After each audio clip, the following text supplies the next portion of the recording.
Hey, shalom, Israel, shalom, shalom. I hope that I am coming through. And y'all can hear me. Did I get the right button? Yeah, I pushed the right button. Hey, glasses, bifocals, all that good stuff is tough to tell sometimes. Hey, I hope y'all had a blessed first day. I know you had a blessed Shabbat. Thank you for the radio check, Saints, Brother Ugly. I see. Yeah, 10 already, appreciate it. Hey, thank you all for tuning in tonight. Of course, this is Elder Becker, Elder Douglas Becker, hosting tonight's show of the Brothers segment of Straitway Truth Blog Talk Radio. Jesus, glory to the King. Been a long day. We've been busy. As Pastor always says, yeah, we've been busy putting our when the Bible says work 6 days and rest, that's what we do. We definitely work 6 days and rest, and we can't wait for the rest. Beautiful message by Elder Mitchell yesterday, absolutely timely. I know I appreciated it. A lot of good meat and substance in that. Very well said. Oh, a little more volume, Brother Ugly says. All right, Brother Ugly. All right, I turned the volume up. How's that? Let me know how that is.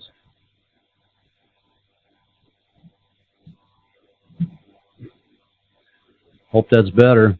Hope you can hear me better. I don't know why the slider was down that far. Maybe I just need a little pump it up because all of the brothers that do the segments, get their different preferences, Anyway, good to see y'all on the... Okay, appreciate everybody chiming in. Appreciate you again all for being in the room tonight. It shouldn't be long tonight.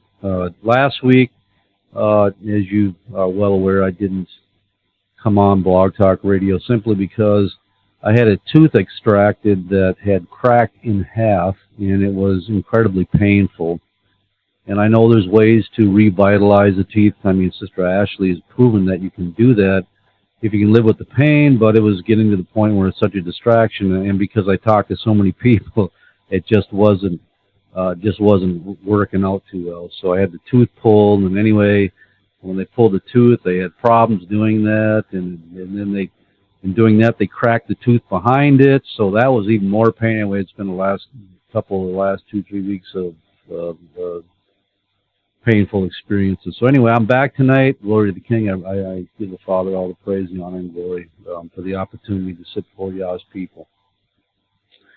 All right, tonight the subject is going to be on the importance of fasting, and I think the reason I'm really found it important to bring this up tonight is because it's going to be more necessary than ever. I mean, it's going to be more necessary to do whatever we have to do to get our flesh under control, whatever we have to do to get our hearts more pliable, more humbled, more ready to hear from the Holy Spirit.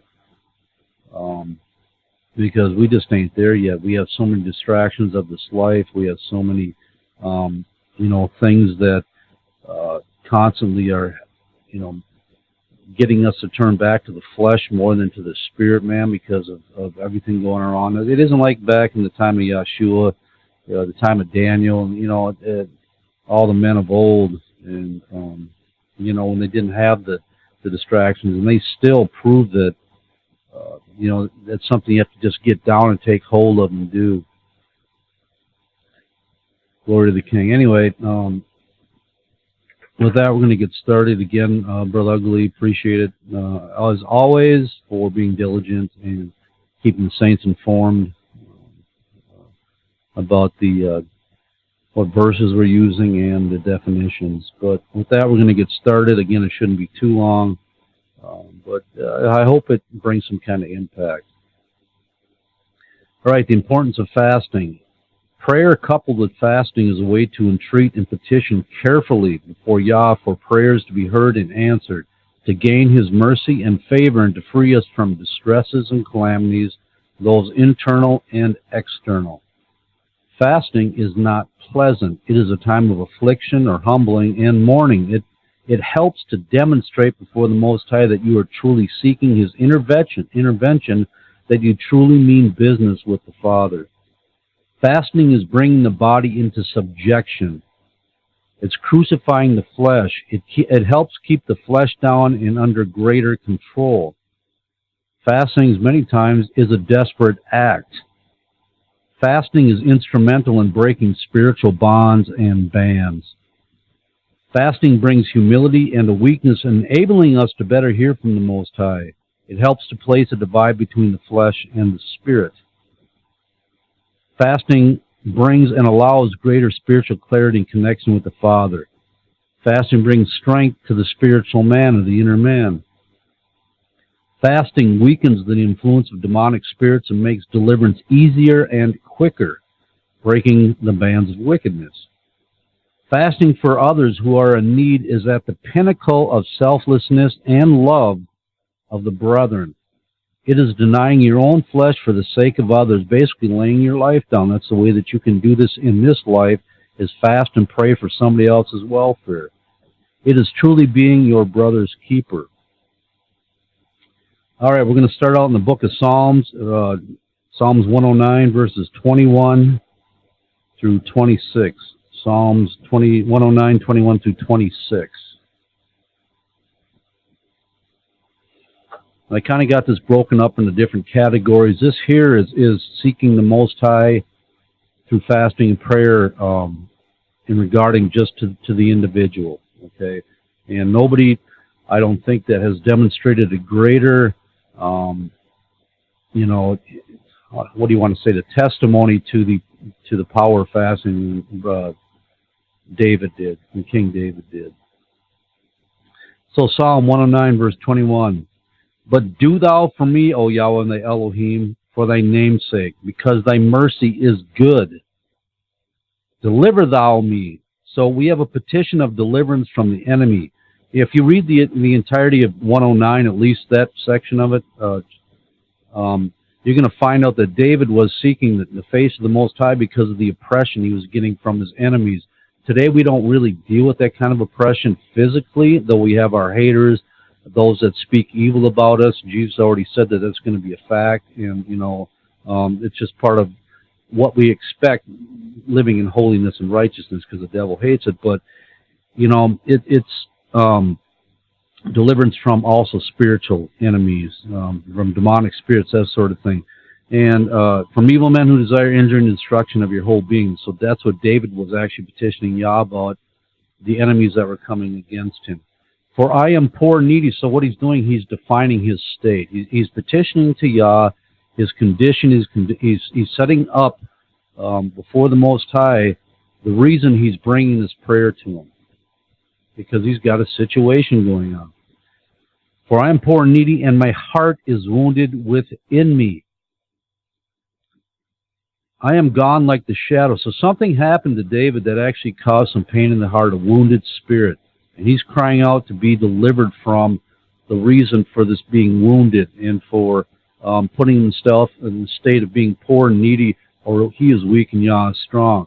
I am gone like the shadow when it declineth. I am tossed up and down as the locust. My knees are weak through fasting, and my flesh faileth at fasting. So we know by the indication of verse 24 that David was doing something leading up to the prayer and the petition of the Most High. He was actually putting him in the safe of afflicting his soul, putting himself in a humble state, because this is an area in his life that he really needed to be liberated from. So he went all in, everything, put his flesh to the side, wanted to hear greater from the Most High, be more in tune, and obviously wanted the Father to entreat him to his petition. I became also a reproach unto them. When they looked upon me, they shake their heads. Help me, O Yahweh, thy Elohim, and save me according to thy mercy. So, again, we have an instance here of course, fasting combined with prayer. Now, is all fasting have to be a prayer? Sometimes it's just a way to, bring the flesh in subjection. But here we have it coupled with prayer, which is, most of the time the case, to help you get a better connection with the Most High. It does something that it's beautiful. The clarity it brings to your mind. Anyway, we're going to talk about a little bit more about the benefits at the end, as far as it does in the physical and the spiritual. All right, Acts chapter 10, verses 30 through 35. Acts chapter 10, 30 through 35. And you'll find out that all the great men of Yah, even though it's not written, but I can assure you those that are written about and those that, though they were after the Father's favor and true men of Israel, they all definitely spent time fasting and praying because they wanted to make that connection with the Most High. They wanted to go to a place that wasn't available just for normal prayer.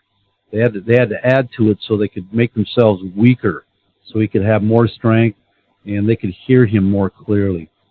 Acts chapter 10, verses 30 through 35. This is talking about Cornelius.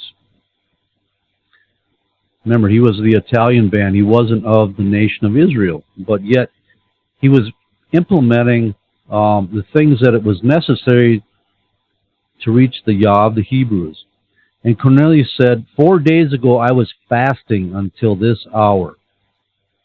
And at the 9th hour I prayed in my house, and behold, a man stood before me in bright clothing. So it doesn't tell you what Cornelius's prayer was or what he wanted Yah to hear him or entreat him about, but the fact is, again, it was an activity. He went into the phase of fasting because he wanted Yah to truly hear him. And Cornelius said, Cornelius, thy prayer is heard, and thine alms are had in remembrance in the sight of Yahweh. Then Peter opened his mouth and said, of a truth I perceive that Yah is no respecter of persons. So Cornelius knew something. He knew he just wanted to have the relationship with Yahshua and be accounted in the kingdom. He probably knew about the Torah. He probably knew about the stranger, but he obviously heard the words that were preached of the gospel of the kingdom, and he just wanted more. There was just something, because Yah knows them that are his. Then Peter opened his mouth and said, of a truth I perceive that Yah is no respecter of persons, but in every nation he that feareth him and worketh righteousness is accepted with him. Well, so much for the, just the natural-born Israelites. No, it's in every nation. He that feareth him. It gives Peter, the apostle, that was with Yahshua HaMashiach, is making a very profound statement there. Is accepted with him. Who knows? Again, what did Cornelius, what was his objective? Not only to be heard, but was he actually, he was demonstrating a level of fear, a reverence towards the Most High. And how can Yah refuse that? He's not going to refuse that. All right, 2 Samuel chapter 12, verses 18 through 23. 2 Samuel 12, 18 through 23. And again, we're covering different aspects of fasting. In the individual, we'll be covering as for a corporate, and what that produces, the results that produces. We're going to be covering actually laying down your life, praying and fasting for other individuals. There's power here. There really is a power, and it's going to be. Yah might make it so that it's going to be like a forced fast. So it actually, because it's amazing how he operates. He actually may prevent the stay of bread, right? You may get a small meal once a day. It's kind of it's going to show you where your flesh is at, but it's also going to show you that it's going to bring more clarity in the mind and more things that you can actually have a better, more prayer life, because, we're supposed to desire the meat of the word, the truth, above our necessary bread anyway. That thing which sustains our life physically on this earth. 2 Samuel 12, 18 through 23. And it came to pass on the seventh day that the child died. Of course, you all know the story. You're familiar with it. Is that, David took Bathsheba in adultery, and they conceived a child, and she's with child, and the child is born, and David is petitioning Yah. Obviously, the child wasn't looking well, or whatever the case may be, but, he's still setting himself in a position, hopefully, that Yah will entreat his prayers. So he goes to the depth where he's gonna go in a complete fast. And it came to pass on the seventh day that the child died, and the servants of David feared to tell him that the child was dead, for they said, behold, while the child was yet alive, we spake unto him, and he would not hearken unto our voice. He totally isolated himself. He wanted no distraction, nothing else. He was totally looking to hear from the Most High, to be entreated of the Most High. How will he then vex himself if we tell him that the child is dead? But when David saw that his servants whispered, David perceived that the child was dead.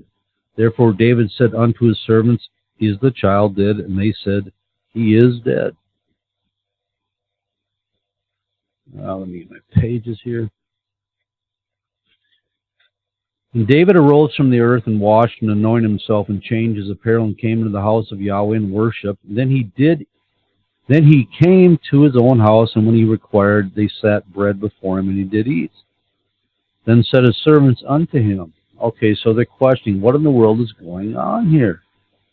What thing is this that thou hast done? Thou didst fast and weep for a child while it was alive, but when the child is dead, thou didst rise and eat. So David's going to explain to them, because they're totally without understanding why he did it and the reason for it. And he said, While the child was yet alive, I fasted and wept, for I said, Who can tell whether Yah will be gracious to me that the child may live? So you have a clear demonstration of another soul that was in peril. His life was on the line, and David did all that he knew that he could do, because Yah, with him, nothing is impossible.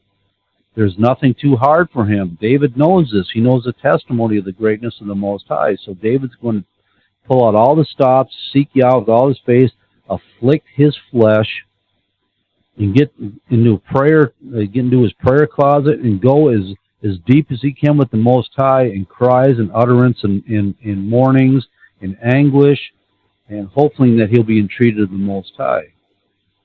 Can you change Yah's will? Well, Yah's already got things prescribed, set in order, from the foundation of this earth. But again, who knows? But David is willing to try. So David says, Who can tell whether Yah will be gracious or give me favor and allow this child to live? But now he's dead, wherefore should I fast? I mean, what's the purpose? What's the intent? Why? Because I'm mourning for my child, and so I'm going to fast because of the death of somebody? Well, that a lot of times that's an emotional state when there's the death of a loved one or whatever the case may be, and they don't feel like eating. There's a difference in there. But David's saying he was trying to entreat Yah at this point. Can I bring him back again? Shall I go to him, but he shall not return to me? So there's nothing I can do anymore, right? This is done. It's over. I did what I could do while he was still living, but Yah decided to take him home. He heard me. I'm sure he heard me, but he's not going to answer me on this particular case, but I did what I thought was necessary. All right, Joel chapter 2, verses 1. Let me see, Joel chapter 2, verses 1 and 2, and then going through 12 down to 19. So, Brother Ugly, Joel 2, 1 and 2, and then Joel chapter 2, 12 through 19.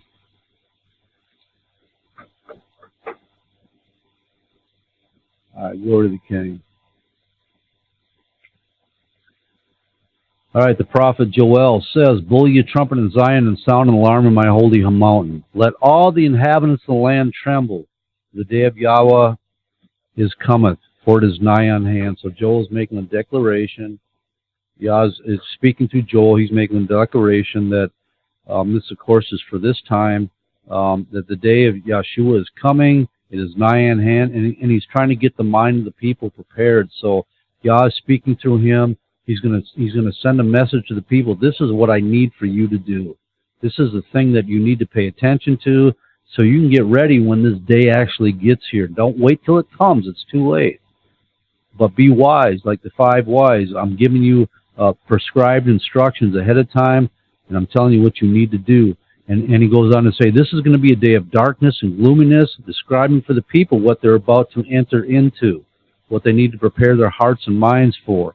It's not going to be a joy and love and everything else and carefreeness. No, it's going to be a day of darkness and gloominess, a day of clouds and thick darkness, as the morning spread upon the mountains. A great people and a strong, there hath not been ever the like. Neither shall there be any more after it, even to the years of many generations.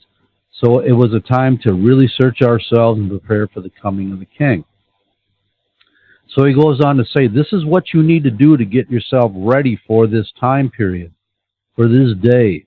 Therefore also now, saith Yahweh, turn, this is coming straight from the Most High, turn ye even to me with all your heart, and with fasting, and with weeping and mourning. So he wants you to afflict your soul. He wants you to humble yourself and turn to him, because he's looking to produce something out of his people. He wants a certain reaction from them. He is showing so much love and expressing his love that he's giving you the instruction exactly what he needs for you to do to get right for when that day cometh, when the coming of the Messiah is here. And rend your heart and not your garments. All right, forget the outward, the external stuff. This is stuff that you have to do with on the issues of the heart. I want you to fast, and I want you to do it with weeping and mourning, so you can get your heart prepared for when I come. And that can even be not just the actual coming day of the Most High. That's the state that we need to be in all the time. So who knows the time of his appearing? Who knows the time when he's going to call you home? So you have to be fasted up and prayed up and ready for that time, even in this life, even before we're in that time. But we haven't seen the coming. We haven't seen the sign of the Messiah yet. And rend your heart, not your garments. Turn unto Yahweh your Elohim, for he is gracious and merciful. It's amazing how the people of old recognized that he is gracious, he's slow to anger. So this is being spoken through Joel by the Most High, these instructions, and Yah is telling the people his character. He's trying to entreat them. This is the loving, generous Elohim. And turn unto your Yahweh the Elohim, for he is gracious and merciful, slow to anger, and of great kindness, and repenteth him of the evil. Well, Yah don't do evil, so of course that's a King James thing. But of course it's not an outward manifestation of fasting, but that which is from the heart, that which is internally devout and real, taking you to a whole nother level. Who knoweth if he will return and repent and leave a blessing behind him, even a meat offering, drink offering, or Yahweh the Elohim. So he's setting up the people. First, he's getting in their heads that this is something you need to get taken care of. This is something you need to enter into, because it's critical for the appearing of the Most High. He wants you to be ready for a day that people's knees are going to shake, men's hearts will fail them for fear. But he's trying to get us ready to be able to get through that day. So he does it for the individual. Now what he's going to do is Joel is going to even express more that this is going to be a corporate type of situation. Not just one or two individuals getting yourself, but joining together in unity and crying out to the Most High. So blow the trumpet in Zion, sanctify a fast, set it apart, call a solemn assembly. I want you all to come into my house. I want you to enter in with this mindset that we're going to entreat the Most High with the petitions and prayers that he would hear us and help us, because Yah's going to know them are his. They're going to see the ones that are actually displaying and demonstrating this type of zeal, this type of passion, that are actually going to set themselves apart to do this. Call a solemn assembly. Don't tell him what he's going to do to be able to clean you up and get you ready. Gather the people, sanctify the congregation, get them all together, sanctify them. Assemble the elders, gather the children, and those that nobody's going to be excluded. And those that suck the breast, let the bride go forth out of the chamber, and the bride. This is a critical time. Let the priests and ministers of Yahweh weep between the porch and the altar, and let them say, Spare thy people, O Yah, and give not thine heritage to reproach. Save us, Father, that the heathen should rule over them. Wherefore they should say among the people, Where is their Elohim? Because in this time, that's what people can say. I mean, that's what happened to when Yeshua was on the stake. You know, where is his Elohim? Where's the one? Why is he crying out? Why isn't the Elohim doing something? Well, he did do something for him. So we're in that same mindset, that same type of approach that we have to have too. For Yahweh will be jealous for his land and pity his people. Why? All because they called a solemn assembly and they declared a fast. And this was all the things that it took for Yahweh to pity his people.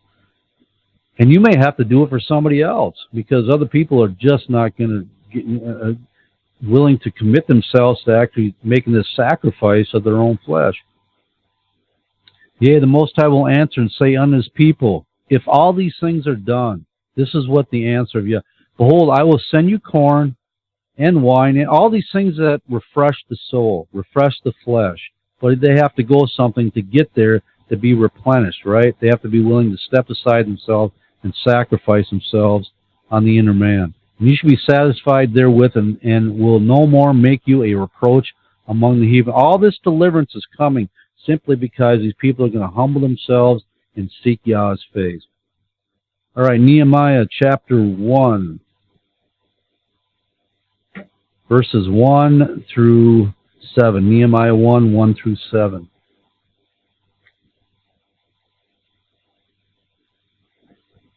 And these were great men of Yah, not only prophets, but servants of the Most High that had a real love for the kingdom.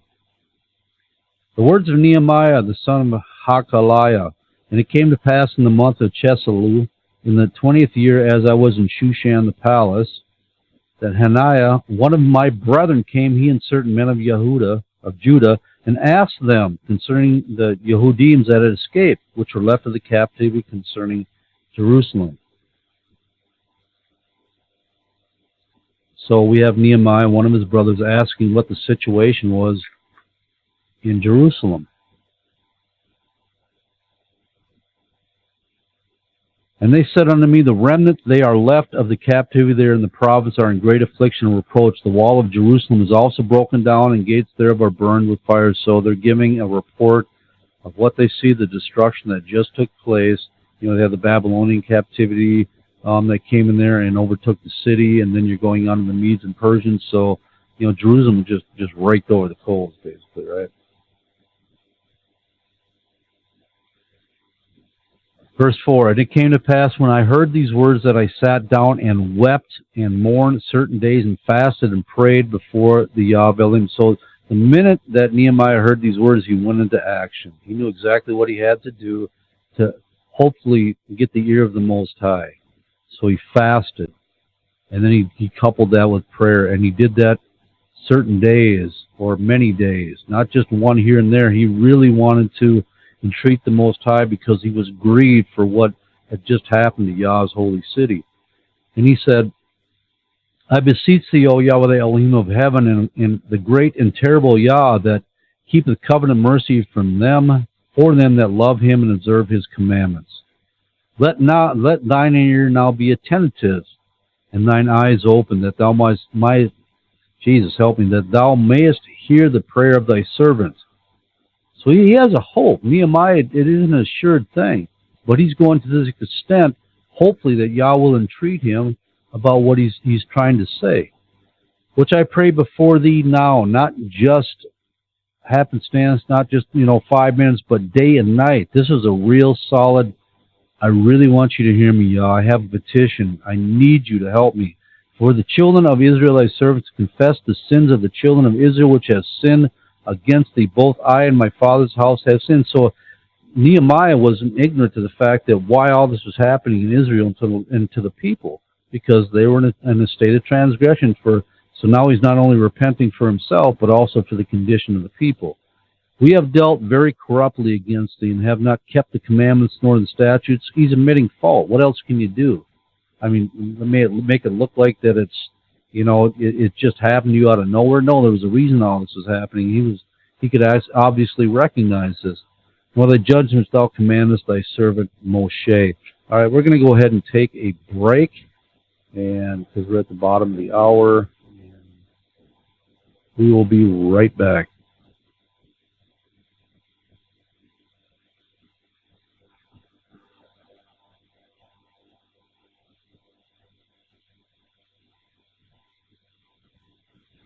Shalom, this is Sister Wenda. I hope that all of you are enjoying the broadcast that you're listening to right now. We appreciate each and every last one of you, our faithful listeners and supporters of the Straitway Truth radio broadcast. We try to make sure that we do our due diligence and do our best to ensure that you have the best broadcast as well as the truth coming to you in the hour that we're living in right now. If you would like to help us in this endeavor, your offering will be greatly appreciated in the work of the ministry of the Most High Yah. Our mailing address for your gift, offering, or letter of support is Charles Dowell Jr. That's Charles Dowell Jr. And Dowell is spelled Dowell. 506 Ellington Drive. Ellington is spelled Ellington.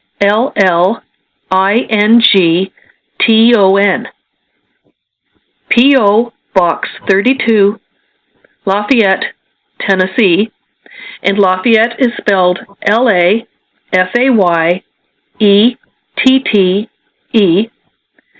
37083. Again, our mailing address is Charles Dowell, Jr., 506 Ellington Drive, P.O. Box 32, Lafayette, Tennessee, 37083. If you would like to contact us by way of phone, the country code is 1, area code 615-688-3025. That's 1-615-688-3025. You may leave a message there, and, be the Father's will, we will do whatever we can to try to return your message. It is our hope and our prayer that as you continue to listen to the Straitway Truth Ministry, and as you apply the teachings of this ministry, that you are finding peace and growth within you, your family, and life as well. Please tell others so that the truth may also have an impact and touch others' lives so that they may enjoy the benefits of the truth of Jesus Christ just like we all are. Shalom, the King is coming. Yes, shalom, the King is coming. Glory to the King. All right, we're back at it now. We actually are halfway through it, so it might just be only an hour, but glory to the King. I appreciate y'all sticking around. All right, going back into Ezra now. We just dealt with Nehemiah. Now we're going to talk about Ezra because, of course, these people were coming out of a very troubled time, and they knew what it took to actually get into contact with the Most High. Ezra chapter 8, verses 21 through 23. Ezra 8, 21 through 23.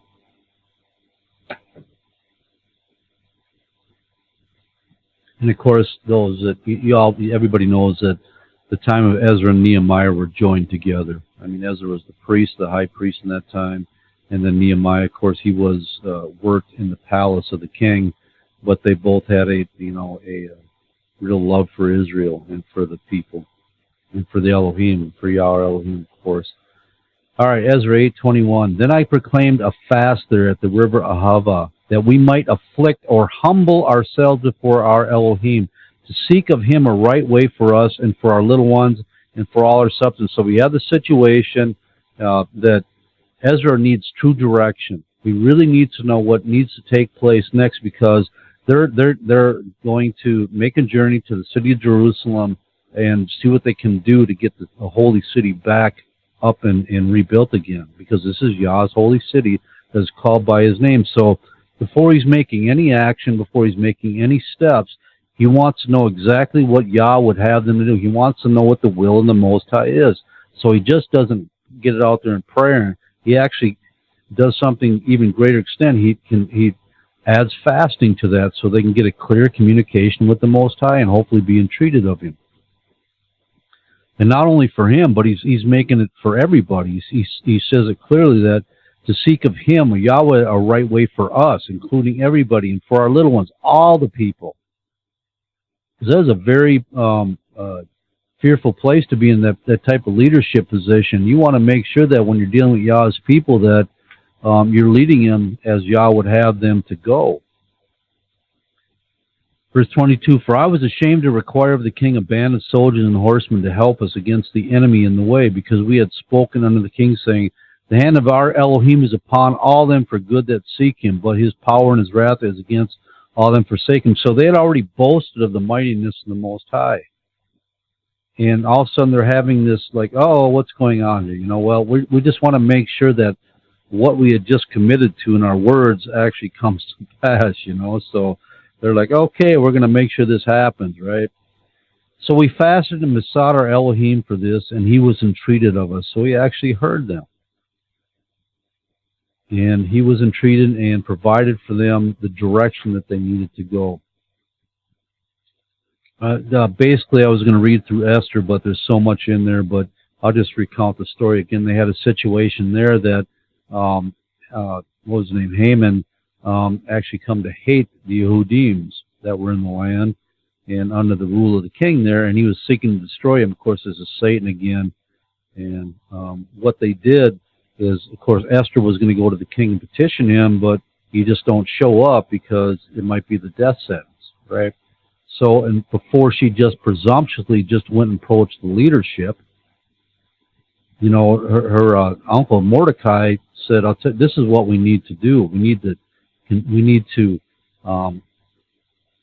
or Esther, I guess, actually is the one that gave Mordecai. This is what we need to do. Then we need to get the people together. We need to sanctify a fast. We need to gather all the people of Israel, because all this is going to reflect on them. Whatever the pronouncement is, if Haman's decree is actually allowed to go through, it's going to mean the death of all of us. So we all better get active in this thing and petition the Most High so that He will save us again." So we have another demonstration again of the people becoming corporate and seeking out the Most High. Was everybody involved in it, or did everybody put themselves? I doubt it, but the fact is if the proclamation went out, and Yah knows them that are His. He also sees the thoughts and intents of a man's heart. So if there is a corporate fast ever called for any reason, He can see who's actually going to get involved and who isn't. And the woe would be on the ones that didn't take Him seriously, I'll tell you that much. All right, going to the Apocrypha of the book of Tobit. Tobit chapter 12, verses 6 through 9. Tobit 12, 6 through 9.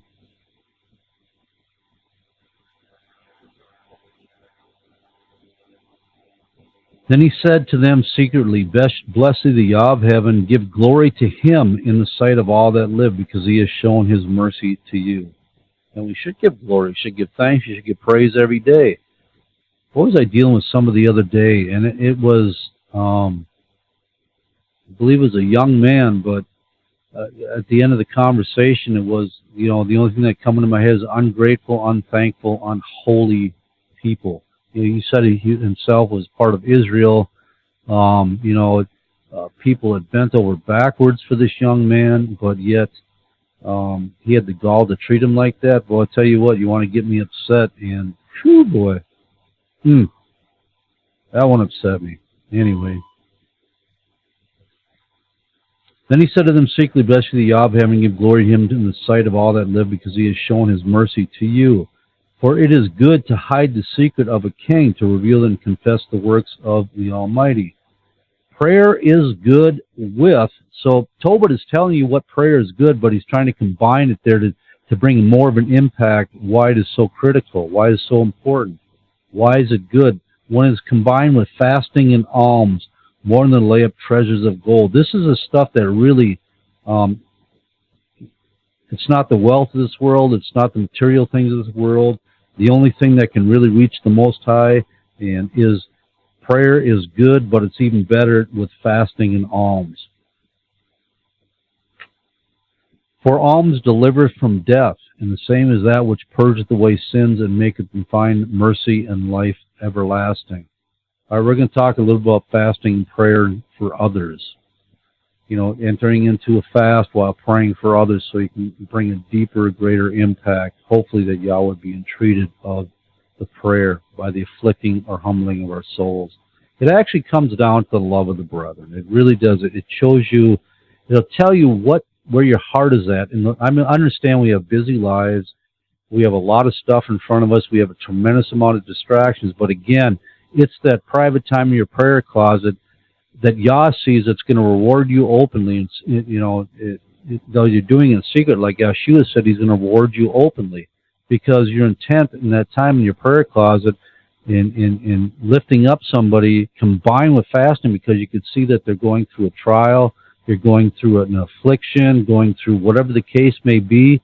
At least you know that you had enough love for your brother that you actually went to that level and you put your own flesh out of the way.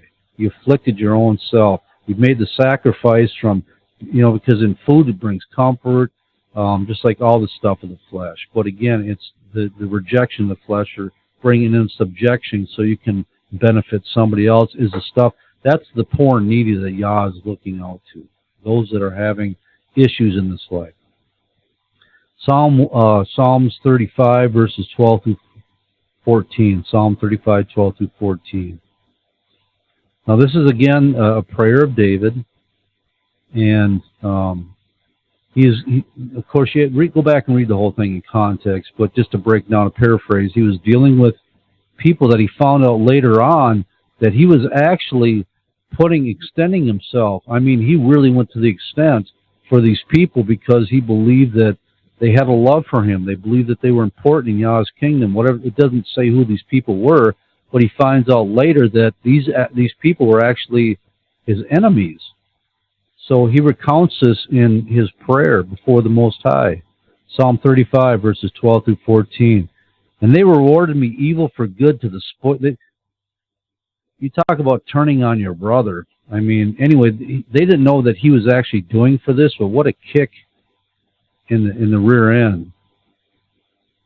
They rewarded me evil for good to the spoiling of my soul. In fact, the evil, the hatred, the extent for whatever it is towards David, for whatever reason this offense came in, man, they didn't have the love of Yah in their house, manifested like David did.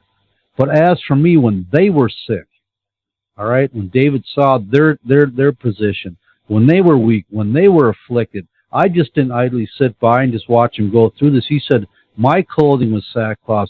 I humbled my soul with fasting, and my prayer returned into my own bosom. He actually went out on a limb. He actually had such a love for his people that he was in his prayer closet. He was actually humbling himself, not putting any food in his mouth for the benefit of somebody else. And I behaved myself as though he had been my friend and brother. This is how he approached this whole situation. I bowed down heavily as one that mourned for his mother. That's the extent his heart and the greatness and love that his heart was for whatever this person was, or these people were enduring at that time, the issues they had going on in their life. He saw it, and he committed prayer and fasting to the Most High that Yahweh might entreat David according to his prayer and fasting for the other people's benefit. So David knew the importance of actually getting down because he'd seen Yah's example. He knew that the Most High could deliver man from anything. And he didn't waste any time. This is how the same type of commitment and level of commitment and the love that we should have for our brothers and sisters, especially when they're going. It doesn't have to only be physical. It can be something that's, spiritual, mental, whatever the case may be. Are we at that level yet? No. Are we getting there? I believe, yes, we are getting there. And that's going to develop even more and more as you spend more time with the Most High, as you get that true love for the brethren down in your heart. Because it's just going to be something that's going to All right, Isaiah chapter 58, verses 1. Isaiah 58, 1 through 11. All right, this is Yahshua talking to the prophet Isaiah. Cry aloud, spare not. Lift up thy voice like a trumpet, and show my people their transgressions, and the house of Jacob their sins. So Yah's particular objective right here through the mouth of the prophet is, I want you to declare something to my people again. I want to show you where their heart is at. I want you to make it known in their ears the state that they're in.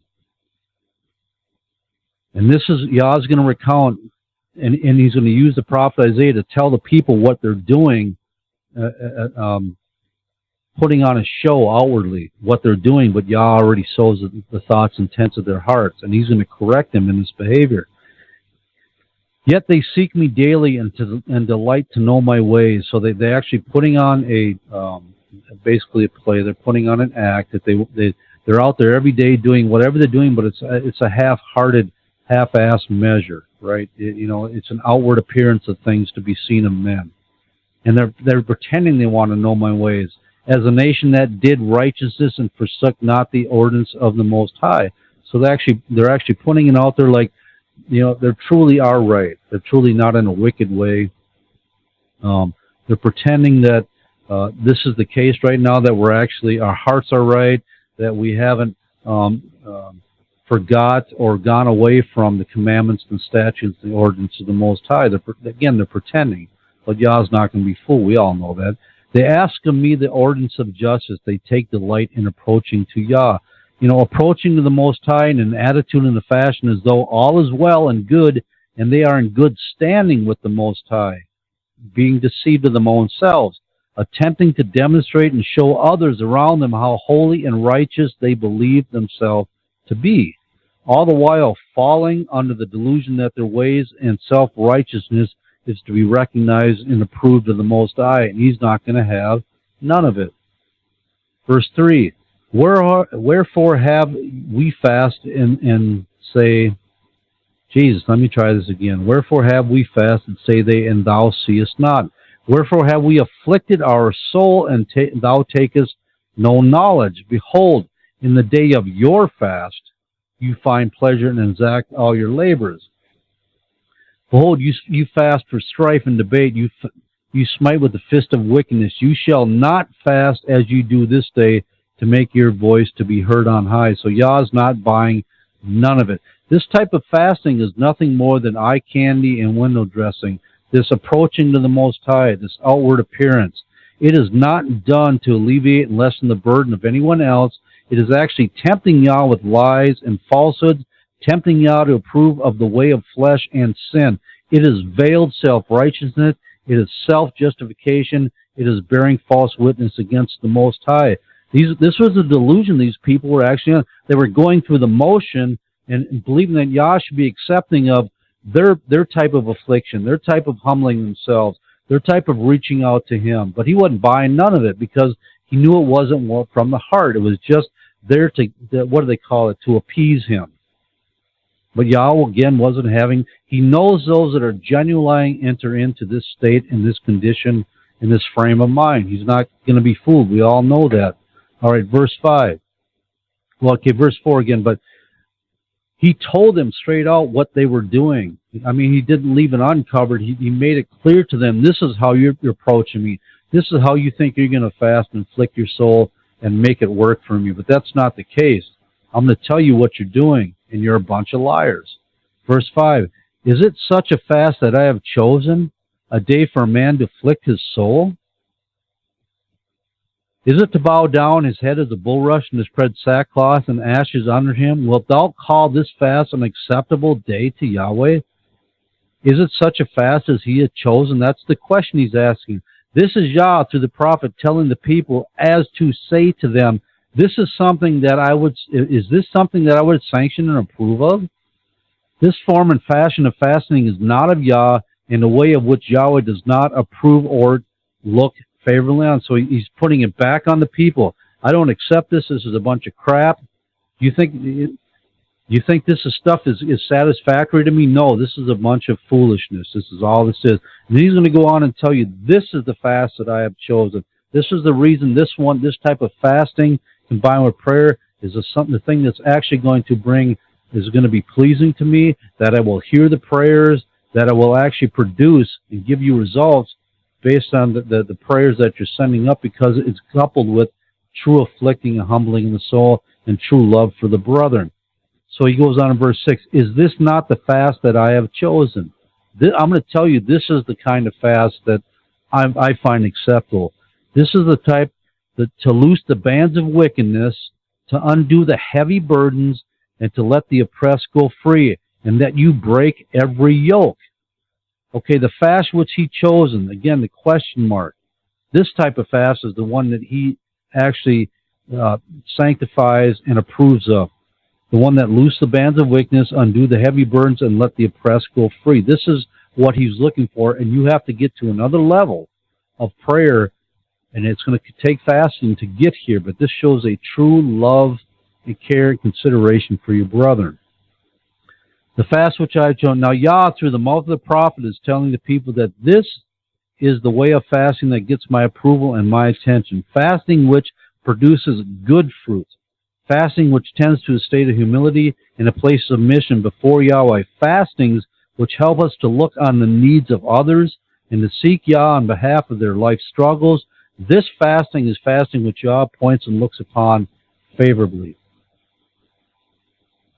Verse 7, Is it not to deal thy bread? So again, he's still breaking it down, the importance of the type of fast that he approves of.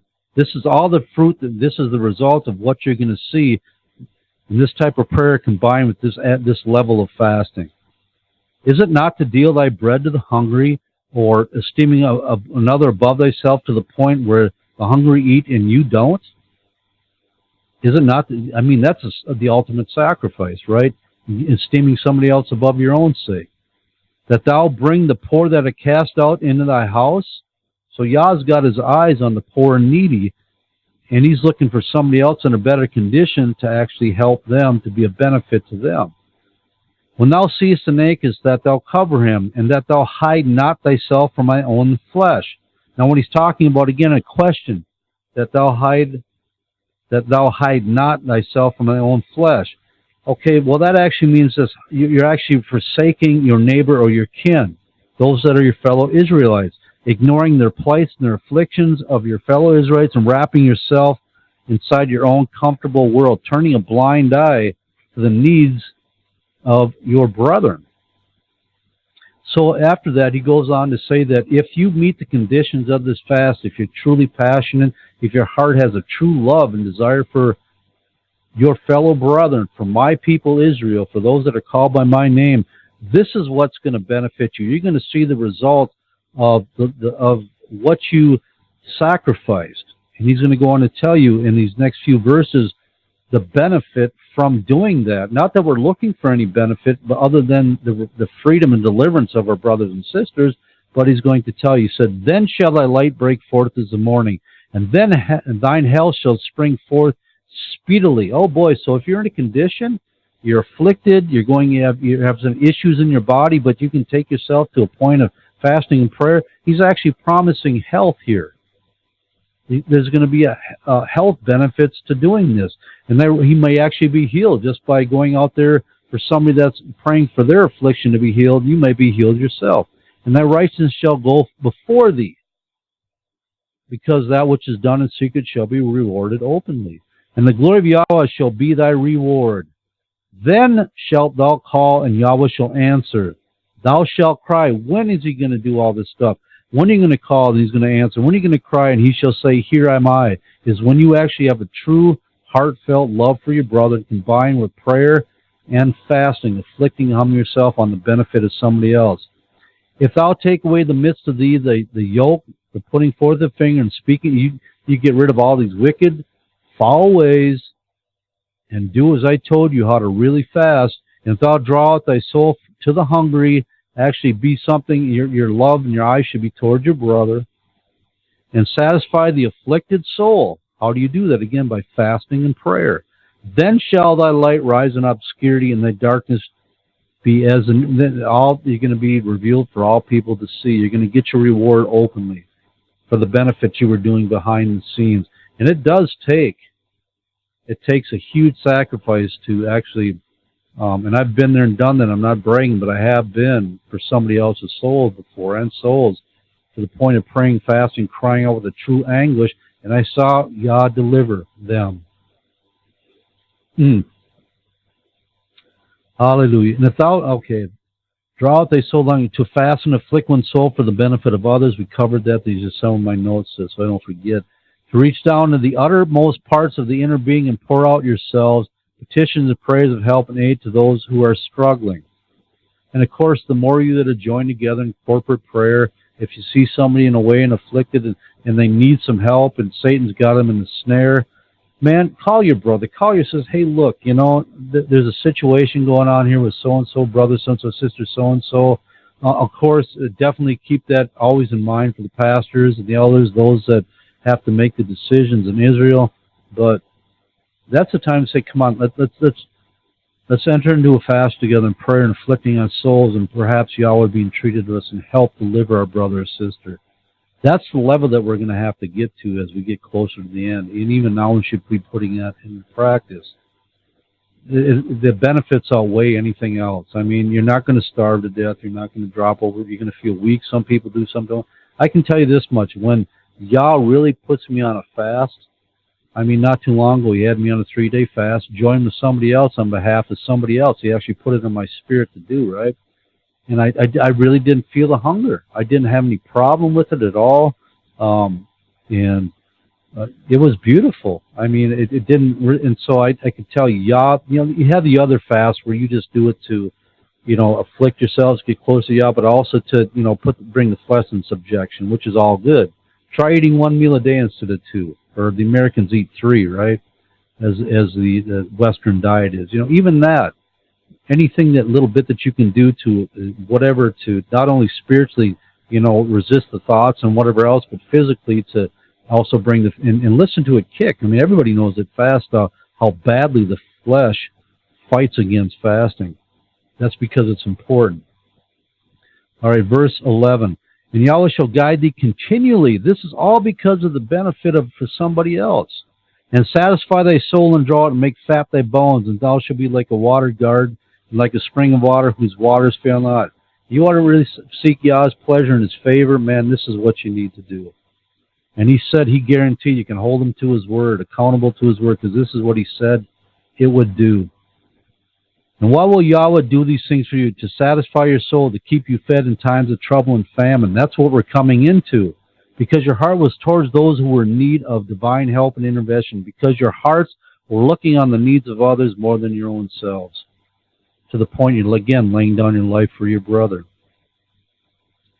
All right, overcoming strongholds in us and for others. Again, this is about benefiting yourself and others. Matthew chapter 17, verses 19 through 21. Matthew 17, 19 through 21. Then came the disciples to Yeshua apart and said, why could we not cast him out? Again, you have to go back and read it in context. They were dealing with a young man who had, I believe it was a deaf and dumb spirit, the lunatic spirit. I don't remember which one it was, but because remember, he sent them out 2 by 2, and they were going out, they were casting devils out of everybody. They were, in the name of Yeshua, the demons were coming out of people. And all of a sudden they get to this one, I don't know if they were overconfident, overbold, or what, but they came up against a principality like they'd never seen before, and they were doing everything they did before when they had success, but all of a sudden it's like, what in the world's going on? There's a situation here. This spirit won't come out, man. It's resistant. And we got our training right from Yeshua HaMashiach, from Yah Elohim manifest on earth. So what is the deal? So they bring the question to Jesus. They went off to the side, and Jesus said unto them, because of your unbelief. Wow, just how do you actually say that to somebody's face when they had just demonstrated? You can go back and read in John 6 where they went out and got sent out. The 70 went out and they came back, and Jesus said, don't rejoice because the devils are subject unto you, or that others are healed, but he told them what to rejoice in, that the name is written in the Lamb's Book of Life. But they got a situation here, and he says because it's unbelief, and they got to go like, what? Twisting their lip. It's like, man, we just saw the faith demonstrated time and time again. For verily I say unto you, if you have the faith as a grain of mustard seed, so he's actually bringing them down to a humble level again and say, look, folks, you don't even know where you're at in real faith. You shall say unto this mountain, remove hence to yonder place, and shall remove, and nothing shall be impossible unto you. Howbeit this kind goeth not out. This type, this spiritual principality, this power, this foothold will not leave this person. Because remember, Jesus said, in my name you shall cast out devils. And he's actually saying something in regards even greater than that. Is that he's making the blanket statement, you're not going to get this one out except by prayer and fasting. And on whose part? Not on the part of the person getting delivered. It's on the part of the people that is calling the spirits out. They have to go to a deeper level of faith. And they have to do these things through prayer and fasting to get rid and remove themselves out of any doubt and unbelief so they can get the people free. All right, Acts chapter 14, verses 21 through 23. And this is fasting and prayer to get Yah's true direction and his confirmation about something. These are just different demonstrations that we have in the Word. And when they had preached the gospel of that city, these are talking about Paul and the apostles, and had taught many, they returned again to Lystra and to Iconium and Antioch, confirming the souls of the disciples and exhorting them to continue in the faith, that we through much tribulation enter in the kingdom of God. That is one verse that I quote to myself all the time and tell others again that I speak to almost daily about situations, circumstances. it's not that we're going to have ease and comfort getting into the kingdom. It's much tribulation we shall enter into the kingdom. Trials, tribulations of your faith to show you. It's all there because Yah loves you, trying to show you where you're lacking, where you're falling short. And people get into a new situation. They never dealt with them spirits before, right? Life has been good. You got rid of these spirits, and Yah brings you into another place or another situation where you get a whole new batch of spirits. How many people in polygyny, that's a perfect example. That I don't want to get off track here, but I'm just showing an example that, if it's just husband and wife in monogamy, and then they bring a sister into it, a man takes another wife, then all of a sudden you have the issue to deal with jealousy and envy. You may have never had that before against another sister because it was just you and your husband. See, so Yah loves you that much that He's going to put you in situations, circumstances where you actually can experience that spirit. Hopefully you don't receive it, but it allows you the opportunity to repent. Turn will show you where your weakness is and get free, and that's going to take fasting and prayer, especially with the principalities. You want to get yourself ready for deliverance, that's what you do, fast and pray. And when they had ordained them elders in every city, or in every assembly, and had prayed with fasting and commended them to Yahweh whom they believed. So they just didn't haphazardly say this person, even though they get a witness in the spirit that this is somebody that is going to be set in the position as an overseer.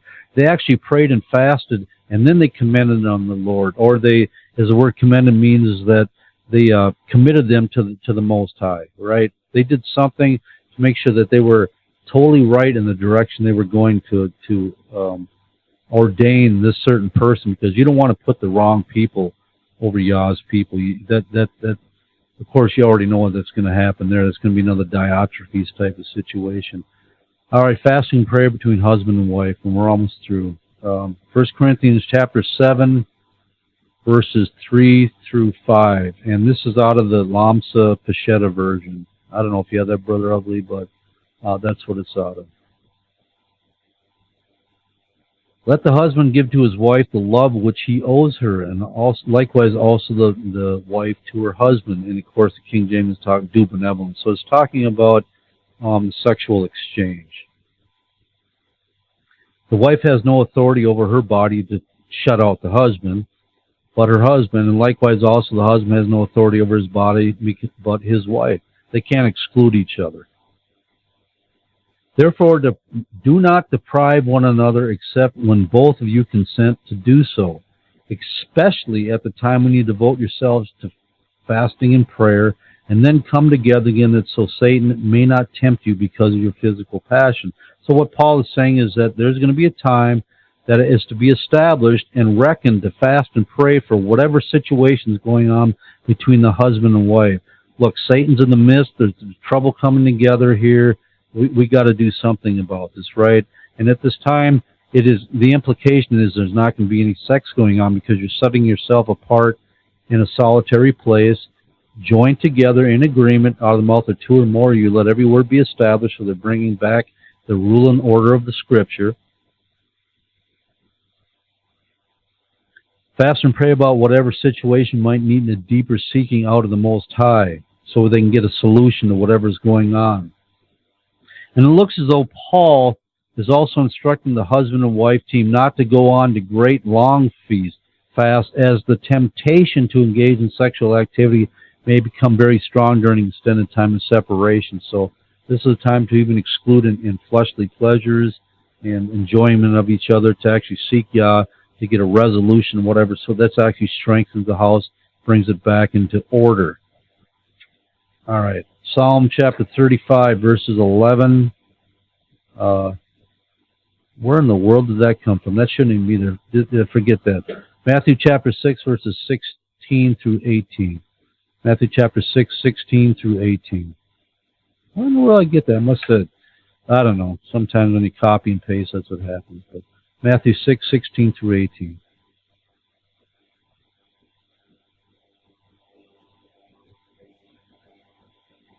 Moreover, when you fast, so Yeshua is giving you, he's giving you a warning, he's giving you admonishment.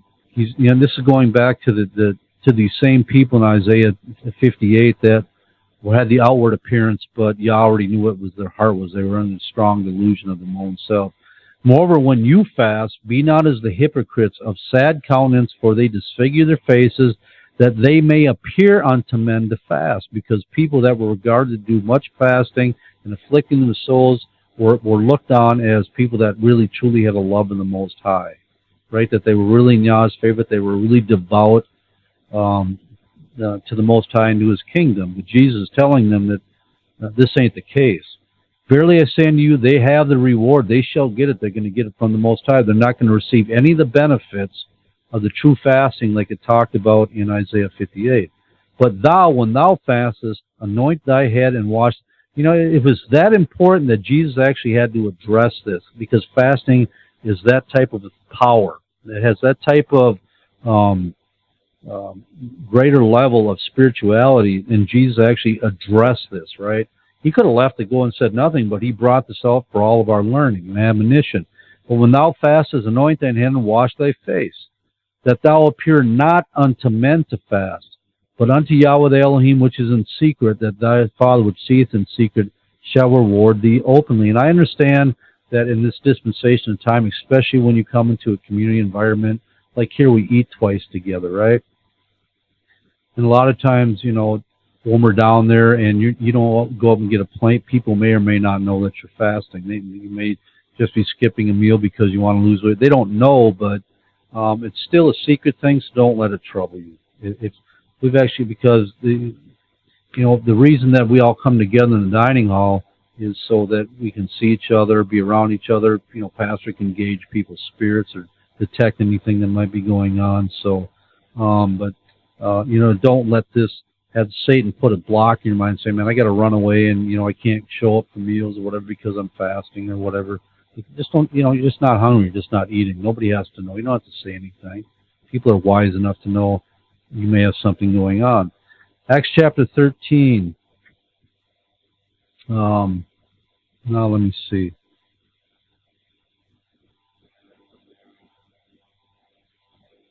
All right, this has to do again with separating people to do work in the Most High. I won't read the whole thing, but that's when the apostles set themselves to find out, how they wanted the brethren to go out and minister, and they fasted and prayed, and the Holy Spirit said, you separate me, Barnabas and Saul, for the work, and then you send them out. I'm just paraphrasing again, but we have a little bit more here to do, but I thought they got rid of that one. That pretty much, it's just repeating the same thing, okay? It's just going on with the same theme again that we've covered already. A couple notes I do want to make, though, before I let you go, is the fact that, I want to recount something. I believe that this is important, that in this ministry you'll never find that, right? I don't believe you'll ever see that, but there are fasts that people have called religiously, so if you get organizations or different places or, that are not of the Most High. I mean, I was subject to one of them back when I was with the Overcomer. We had this 10-day gathering, and the proclamation was Yah was going to do a mighty work. And the only reason I'm bringing this up because we were fooled in believing that, this was we're going to be treated to Yah, and He was going to do this, but this was spoken a falsehood, right? And so we did. We fasted 3 days, the whole entire congregation, corporately, and nothing happened. The greatest thing that ever happened at that meeting when Pastor got up there and preached about the baptism of the Holy Spirit, and you saw the biggest move of Yah. All the other stuff was just smoke and mirrors. It didn't mean nothing. So not every fast that is proclaimed is something that's going to do anything. So we already know by the fruit of what the fast produced, that Yah wasn't with the one that was declaring it. So didn't find out till afterwards, but that showed us a lot again. So there has to be some type of witness in your spirit. And the other thing I was going to mention too, I read this back a while ago. I can't remember where it was. I tried to find it again, but science has actually found out, as they do so often, that a lot of the stuff that Yah prescribes for His people, not the other nations, but they actually find out that the dietary laws, that there's a reason He says that, not only to show that our obedience and we can be obedient, show our love for Him, but also to bring our flesh into subjection. But like pork, they find out pork is full of diseases, full of parasites, and Yah said don't eat it. We don't have to know why. He just said don't. Well, now we're finding out later on why. The same with fasting. There's actually been scientific studies that show fasting is a huge benefit to one's body. And they actually said, I read this somewhere, and I like I said, I've actually started to, in this personally, you can do what you want, but, we talk about a lot of times when we come together for feast days and stuff, of course, there needs to be prayer and everything to prevent the enemy from coming in. But if you want to personally protect yourself, I've been employing this for like the last three gatherings that we had, is that I'll purposely, in myself, go on a 3-day fast, because they found out that a 72-hour fast actually regenerates the entire immune system and strengthens it to a peak performance again. And it's worked for me. The benefit has been there every time. I've never come down. I mean, wasn't Passover last year? And we had the sickness go through again, and people were standing outside the tent vomiting, and it was terrible. It constantly on the toilets. It was awful.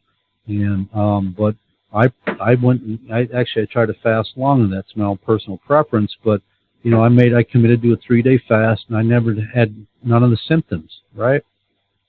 And I just equate that to as I just have trust in that, and also helps get my mind clear and everything else for Yah coming here and visiting, because he's always mighty, shows himself mighty on the feast, especially when his people are gathered together.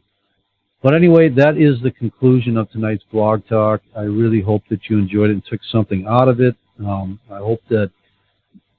hope is that it helps you to take a look at your brothers and sisters when they're in need, and your own self. I hope that it helps you to, if you got spiritual roadblocks in your life, you got principalities or powers that you just can't seem to overcome or get past, that you'll actually undertake this fast, seek the Most High and treat His favor, and see that He would deliver you and free you from the bonds of your enemies. So anyway, hey, again, it was my pleasure to be here to speak to Yah's people tonight. I hope you have a great week. Again, lift up your prayers for our pastor, especially our shepherd, Pastor Dowell, as he's out doing the work of the Most High, as he's committed his life to the works of the Most High and Yah's people. So lift up prayers for him. Lift up prayers for the leadership and one for another. Again, the Bible says, pray ye one for another that you may be healed. Who knows what healing is needed, but please, what is it in Philippians that I quoted earlier? Esteem others greater than your own selves. So that's what you should purpose to do today. All right, love you, family. You have a great week. Look forward to being able to speak to you again in September, Yah willing. Shalom, the King is coming.